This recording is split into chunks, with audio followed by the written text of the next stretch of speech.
DreamCatchers at the Corey Sickich Therapeutic Riding Center puts people with special needs in close contact with very large animals. And in doing that, they develop confidence and skills. They're accepted by volunteers and by the staff here to move beyond whatever the limitations are of a diagnosis or a condition and really explore who they are as an individual. There's no denying that they're different, and that's really okay. And the thing that they gain here is confidence, because if they can control a 1,200-pound horse, they can deal with about anything. If they can trust us enough to let us put them on a horse and trust the volunteers with their safety, that is a huge growth experience.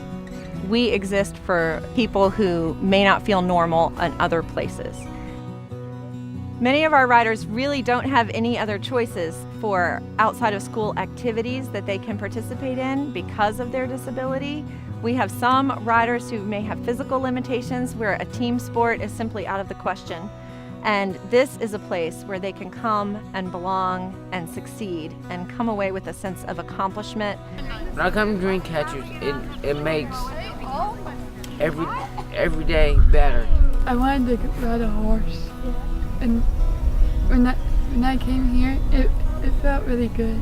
You know, Eric is autistic, and what he gets out of this is just pure enjoyment.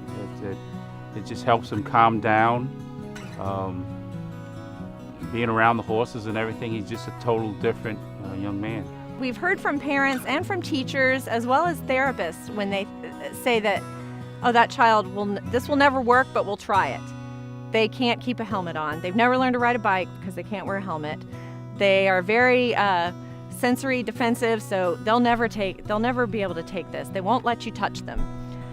But we have seen over and over again that with the motivation of the horse there and knowing that they will get to ride if they're willing to put on that helmet, or if they're willing to let their volunteer assist them and they're willing to trust us enough to pick them up and place them on the back of one of our horses, they can overcome those fears and overcome those challenges.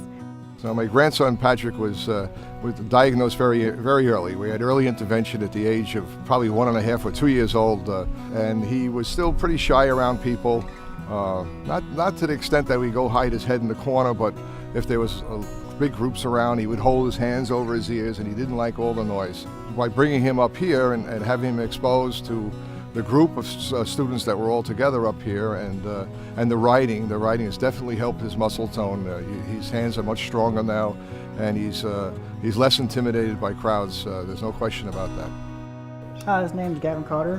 He was diagnosed with CP. He's wheelchair-bound, nonverbal. It's just really nice to see him out here riding horses, doing stuff that, you know, people said he'd never be able to do. He's come a long way. He's fought a lot of battles, and he deserves it. What we're doing in our research study is we have children with autism are coming out and participating in therapeutic horseback riding lessons, and we're seeing that we have significant results that support improvement of autistic symptoms and sensory processing strategies. One of the things that we've seen doing this study with the children and the horses is a bond created between the horse and child. We had one little boy in particular who did not ever want to touch the horse, even when he was on the horse. Lacked eye contact with anyone, would avert his eyes completely so he didn't have to see anyone.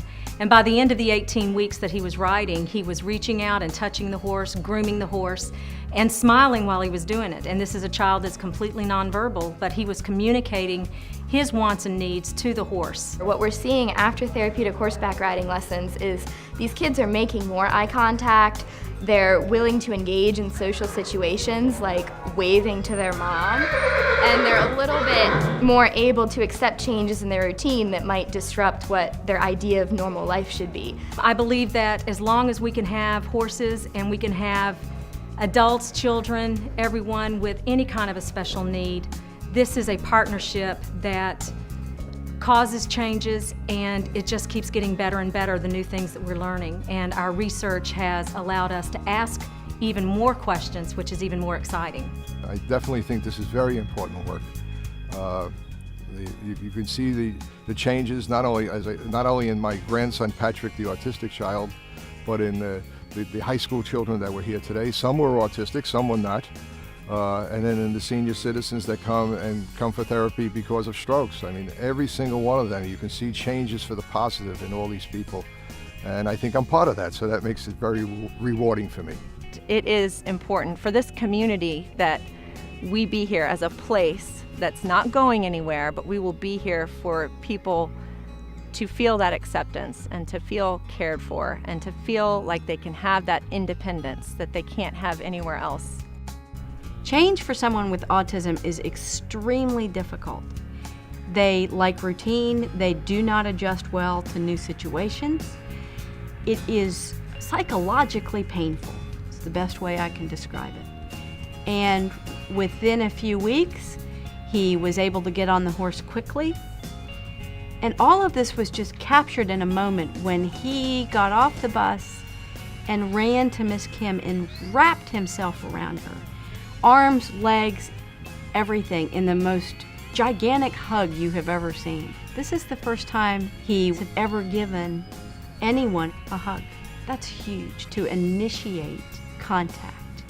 That hug said more than words can ever say. This is your success. Every ride, every wheelchair that's parked, and a child finds freedom on the back of a horse, that's your success. And we couldn't do it without you. Thank you from every child, from every member of DreamCatchers family. Thank you for your support.